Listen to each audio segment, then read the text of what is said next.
Once upon a midnight dreary, while I pondered weak and weary over many a quaint and curious volume of forgotten lore, while I nodded nearly napping, suddenly there came a tapping, as of someone gently rapping at my chamber door.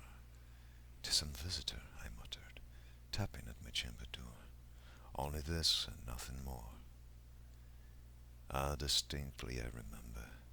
It was in the bleak December, and each separate dying ember wrought his ghost upon the floor. Eagerly I wished the morrow. Vainly I had sought to borrow from my books a seas of sorrow. Sorrow for the lost Lenore, for the rare and radiant maiden whom the angels name Lenore, nameless here forevermore. And the silken, sad, and certain rustling of each purple curtain thrilled me, filled me with fantastic terrors never felt before, so that now, to still the beating of my heart, I stood repeating, "'Tis some visitor entreating entrance at my chamber door, some late visitor entreating entrance at my chamber door. This it is, and nothing more." Presently my soul grew stronger, hesitating then no longer. "Sir," said I, "or madam, truly your forgiveness I implore, but the fact is I was napping, and so gently you came rapping, and so faintly you came tapping at my chamber door, that I scarce were sure I heard you." Here I opened wide the door. Darkness there, and nothing more. Deep into that darkness peering, long I stood there wondering, fearing, doubting, dreaming dreams no mortals ever dared to dream before. But the silence was unbroken, and the stillness gave no token, and the only word there spoken was the whispered word, "Lenore." This I whispered, and an echo murmured back the word, "Lenore." Merely this, and nothing more. Back into the chamber turning, all my soul within me burning, soon again I heard a tapping, something louder than before. "Surely," said I, "surely there is something at my window lattice. Let me see then what thereat is, and this mystery explore. Let my heart be still a moment, and this mystery explore. 'Tis the wind, and nothing more." Open here I flung the shutter, when with many a flirt and flutter, in there stepped a stately raven of the saintly days of yore. Not the least obeisance made he, not a minute stopped or stayed he, but with mien of lord or lady perched above my chamber door, perched upon a bust of Pallas just above my chamber door, perched and sat, and nothing more. Then this ebony bird beguiling all my sad fancy into smiling, by the graven stern decorum of the countenance it wore. "Though thy crest be shorn and shaven, thou," I said, "art sure no craven, ghastly grim and ancient raven wandering from the nightly shore. Tell me what thy lordly name is on the night's Plutonian shore." Quoth the raven, "Nevermore."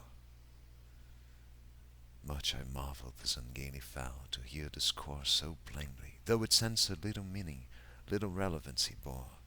For we cannot help agreeing that no living human being ever yet was blessed with seeing bird above his chamber door, bird or beast upon the sculptured bust above his chamber door, with such a name as Nevermore.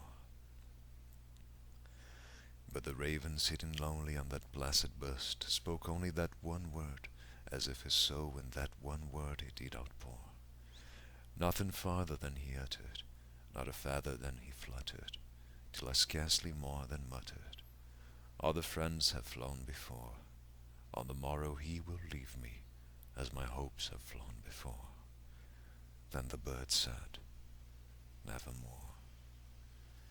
Startled at the stillness broken by reply so aptly spoken, "Doubtless," said I, "what it utters is its only stock and store, caught from some unhappy master, whom a merciful disaster followed fast and followed faster, till his songs one burden bore, till the dirges of his hope that melancholy burden bore of nevermore."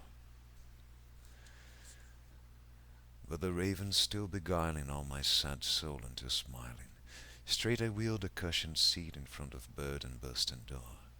Then, upon the velvet sinking, I betook myself to linking fancy unto fancy, thinking what this ominous bird of yore, what this grim and gangly, ghastly, gaunt, and ominous bird of yore meant in croaking nevermore. This I sat engaged in guessing, but no syllable expressing to the fowl whose fiery eyes now burned into my bosom's core.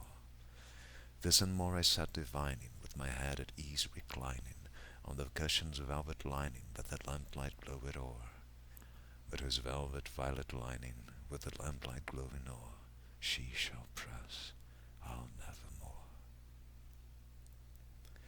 Then methought the air grew denser, perfumed from an unseen censer swung by seraphim whose footfalls tinkled on the tufted floor. Wretch, I cried, thy God hath lent thee, by these angels he hath sent thee respite, respite and nepenthe from thy memories of Lenore. Quaff, oh quaff this kind nepenthe, and forget this lost Lenore. Quoth the raven, nevermore.